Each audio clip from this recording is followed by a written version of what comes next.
All right, so get ready because we are diving deep into the world where art and social media, well, they kind of collide, don't they? Yeah, collide's a good word. You guys have sent in a ton of articles and research on this about how social media is, it's changing things up in the art world. And trust me, it's a lot more interesting than just like selfies and cat videos. Okay, Way we're more. going to uncover like how this whole digital landscape is shaping artistic styles, careers, even what we even consider art these days. So, you ready to go? Let's dive in. Okay. So, one of the things that keeps popping up in like all this research, right, is this idea of the democratization of art. Yeah. Social media gives artists this incredible access to this like global audience.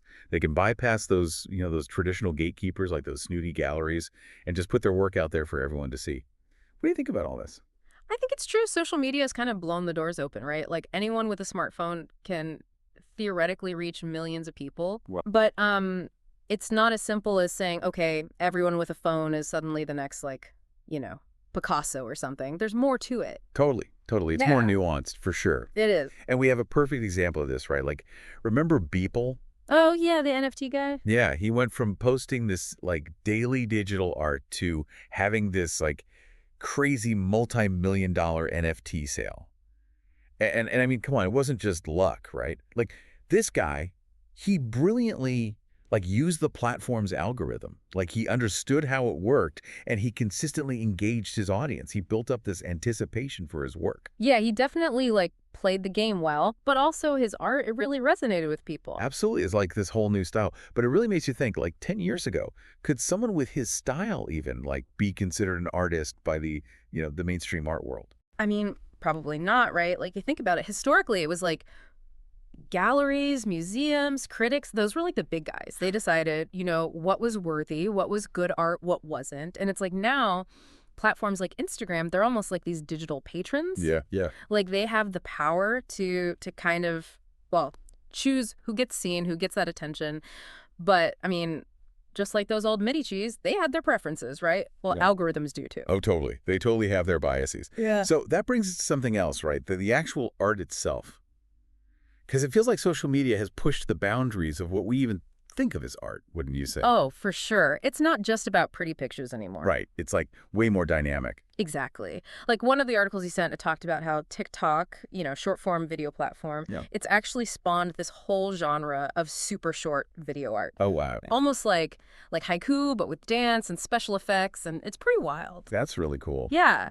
And then there's like, the AR filters. Oh, yeah. Everyone loves those. Right. Warping our faces, turning us into these like living sculptures. Right. It's fascinating stuff. It's like, where does the line even blur?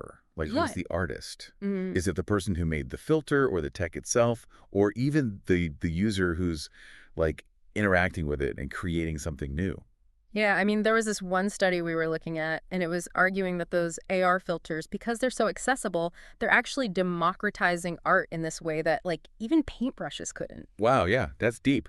But like we were saying, this whole democratization thing, it has its downsides too, right? It's not all sunshine and rainbows. Yeah. Like one article we read, it highlighted how artists of color, they're gaining more visibility. That's great, but they often get like pigeonholed. Yeah, definitely. Like they get pigeonholed into representing their entire culture, and they face this like pressure to be activists rather than just, creators expressing themselves. Absolutely. It's like this double-edged sword, right? Like, these platforms, they do give voice to the marginalized, but that algorithm, it can also trap them in these specific niches. Yeah, for sure. And then there's the whole financial side of things, Yeah. too. Oh, yeah.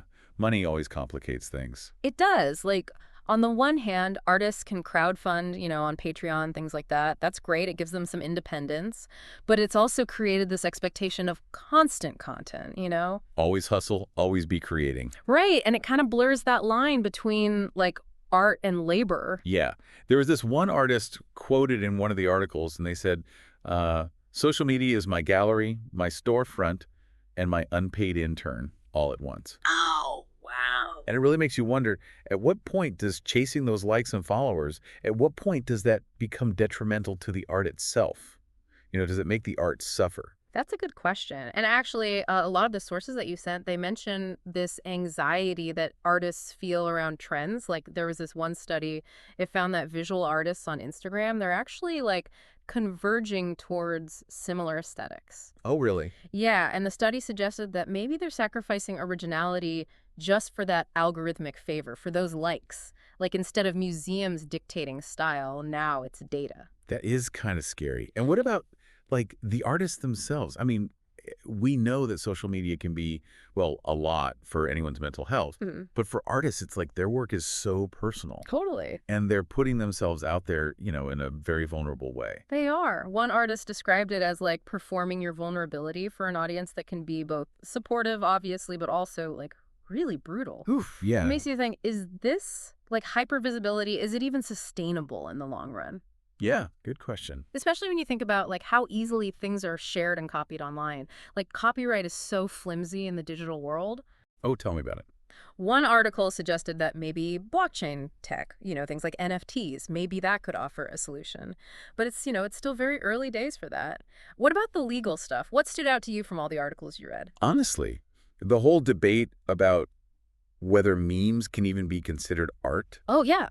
like legally, most of them aren't protected, Right. but they're arguably like the most widespread collaborative art form that we have right now. I mean, everyone's making memes, Yeah. and it just like messes with all the old rules about what art is supposed to be. It totally throws a wrench in things. Right. Okay, but now let's look ahead, right? Yeah. Because we talked about how things are changing. But where is all this going? VR, AR, all those technologies, they're becoming more mainstream, more commonplace. Like, what role will social media play in shaping how we experience art in, like, these immersive ways? I mean, think about it. Imagine a museum that you can like walk through using your phone or, sculptures that change based on your mood or something. Whoa, that's trippy. Right. Or imagine collaborating on this like giant digital mural with someone who's like across the world from you. That would be pretty That awesome. would be mind-boggling. One article called it the democratization of experience. Not just, like, who makes art, but how we feel it, how we interact with it. It's exciting. It is exciting, Yeah. but it also makes you wonder, will we lose something in the process? Like that quiet contemplation you get when you stand in front of a real painting in a real gallery. That's a good point. And it's a question for, well, for everyone listening really to ponder. Like, as these technologies keep evolving, what role will social media play? Yeah, right. Will it enhance art, make it better, or will it become its new gatekeeper, the new authority? This whole conversation, it's far from over. No, it's just getting started. Exactly.